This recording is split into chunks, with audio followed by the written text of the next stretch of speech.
Welcome to Dice Masters with James and Zach. I'm James. Hello. And this time we're going to have a look at this young man, Professor X from the UXM set, and more particularly at his global, which reads Pay a Mask. Move up to 2 sidekick dice from your used pile to your prep area.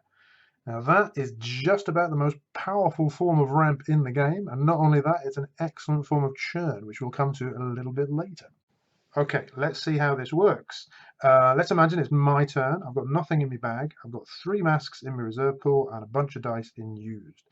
I'm going to use a mask for the Professor X Global, and because it's my turn, any energy I pay from my reserve pool goes into out of play. And then I'm going to take 2 psychic dice and put them into my prep area. And I'm going to do the same thing again. And with this third one, which I'm going to use as a mask, I've only got 1 dice that I can access. Okay, this is the only one I can move across because these are out of play. That's okay because the global says up to 2. It has been ruled that it can't be 0, but 1 and 2 are just fine. So what I end up with is 5 dice in my prep area for next turn, and I'll draw 4 of those because my bag's empty. They'll go in and out again, and I'll have a total of 9 dice rolling next time. Not bad, eh? But I think we can do better. Right, I've reset the dice, and this time I'm going to use PXG on my opponent's turn instead of using it on my turn. And the reason for that is because on my opponent's turn, my transition zone or out of play area doesn't exist. So everything I spend from my reserve pool goes straight into used, and you'll see what difference that makes in a minute. So I'm going to put a mask into used, and I'm going to take 2 across. I'm going to put another mask into used, take 2 more sidekicks. And I'm going to put the third mask into used, and this time, instead of just having access to this one, I can move any of these 3 dice. Okay, so I'm going to take those 2. So now I've got 6 in my prep area and just 4 in my used pile, which, because my bag's empty, they'll come out of my bag next time, and I will be rolling 10 dice instead of 9. How good is that? Right, so PXG, as we call it, helps us to get a bunch of ramp. It means we're rolling more than our normal 4 dice, and that's going to help us get to stuff like Grodd and Hulk and Gold Dragon, which is fantastic. But there is a bit more to it than that. Earlier on, I mentioned the idea of churn, which means basically getting through your bag to the good stuff. You know, you buy your Gorilla Grodd and you want to get him out on the field as soon as possible. Well, PXG can help us to do that as well. But there is an optimal way and a suboptimal way, and we're going to have a little look at both of those now. Right, let's imagine I've gone first, and this is what I've rolled. This one's in out of play, and I'm going to buy myself a battery battle stack, because I reckon those fists might come in handy later. Okay, at the end of my turn, these will come down here into the use pile, and on my opponent's turn, I will PXG 1 time. So on my second turn, I shall be rolling the 4 from my bag, and those 2. So 6 dice. Let's say, for the sake of argument, I get 3 masks and some other stuff. Now I have to choose whether to PXG a little bit, PXG a lot, or just buy a 6 cost. Okay, if I buy a 6 cost, let's say I get the dragon, okay? Dragon goes there, energy goes there. At the end of my turn, everything will go into use, and at the start of turn 3, all of this lot is going to go into my bag. Now, if I'm lucky, I might well pull the dragon first time. If I'm not so lucky, it might come out the second time. And if I'm even less lucky, it might take 3 turns to come out. Even if I pull the dragon the first time on turn 3, which would be a pretty good result, I might well not have enough energy to field it. Let's see. Or I might not roll it.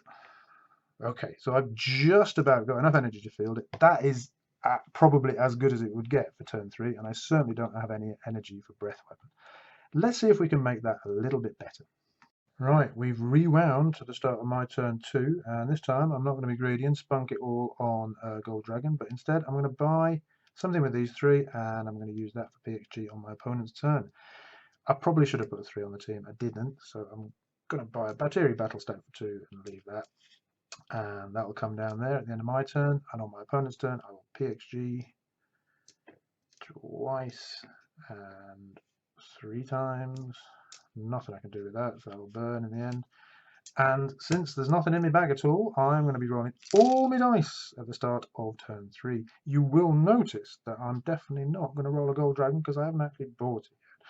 So the other way, you had a chance of pulling the dragon on turn 3, but this way, hopefully, you'll have a very good chance of pulling the dragon on turn 4 and have energy to spare. Let's see what happens. If I roll a bunch of dice, in theory, I should get 6 energy to buy my dragon and lots of masks. Oh, there we go. Okay, now the magic number is 3. Keep 3.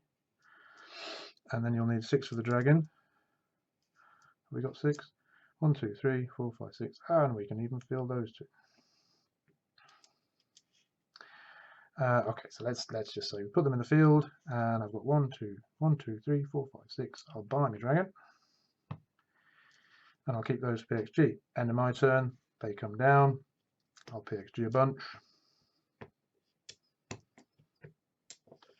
and next turn I will even take a bag burn, so I'll get 1 generic energy. I could have avoided that by probably re-rolling that guy, but I'm going to roll a dragon with loads of energy, so I should definitely have fielding costs, and I should probably have breath weapon as well. Is that preferable? Well, for me, yes. Consistency is king. Right, back to the idea of churn.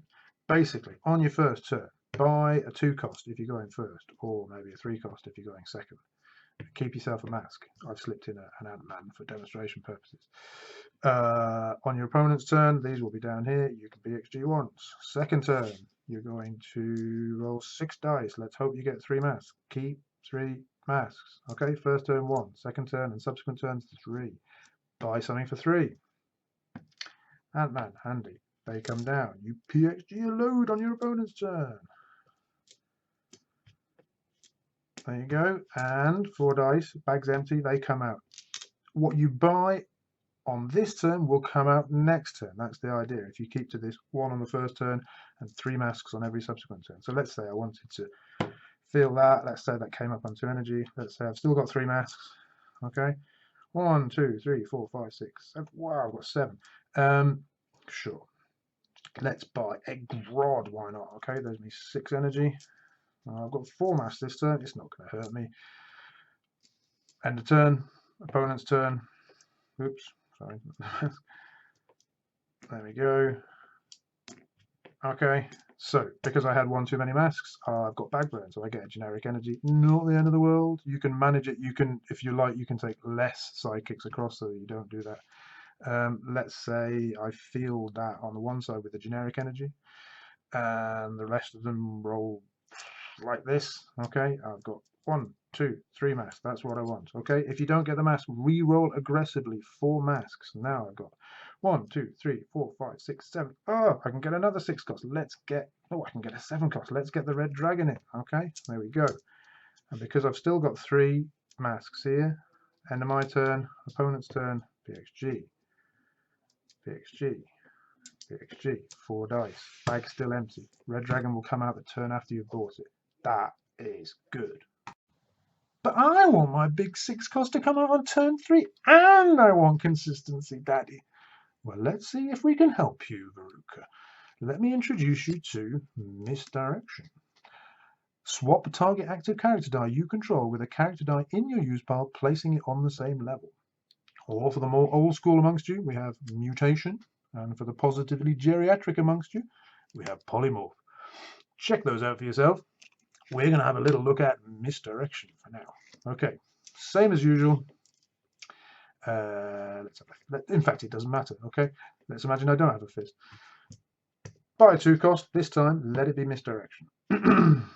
These come down end of turn. On your opponent's turn, PXG 1 time. 4 out the bag.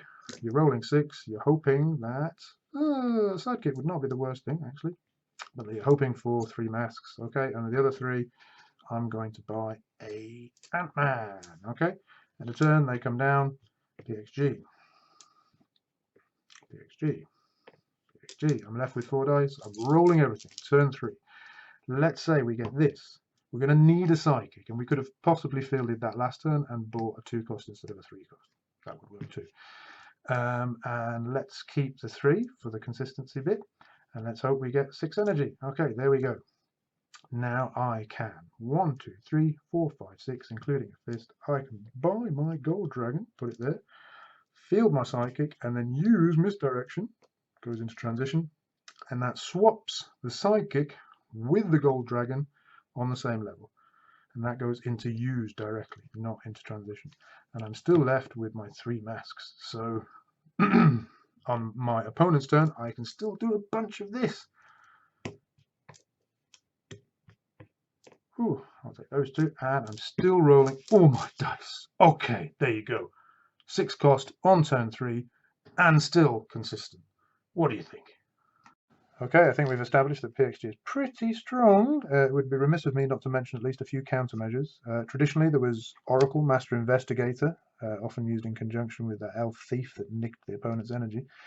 While Oracle is active, your opponents pay 1 more to use each global ability. A bit more recently, we have Nefarious Broadcast. Cancel any active effects of previously used global abilities, and crucially, global abilities cannot be used until end of turn.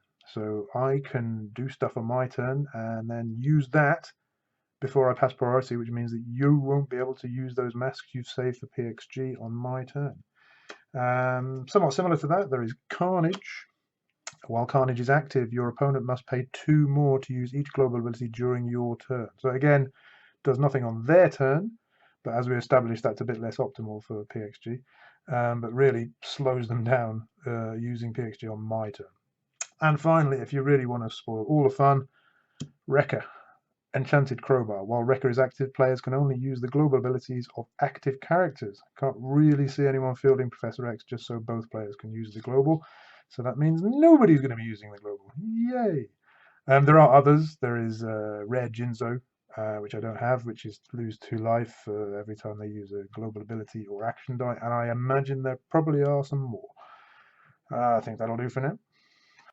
Okay, a bit of a bonus to finish.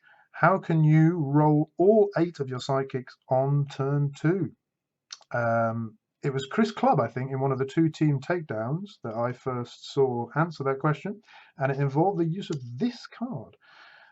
Create food and water. It's an action. It has an action, but we're looking at the global.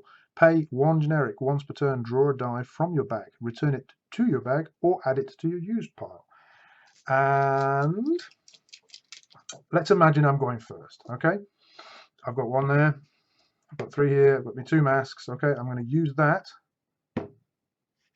to take 1 from my bag and add it to my used pile. Okay, and then I'm just going to pass priority and turn to my opponent. These will come down.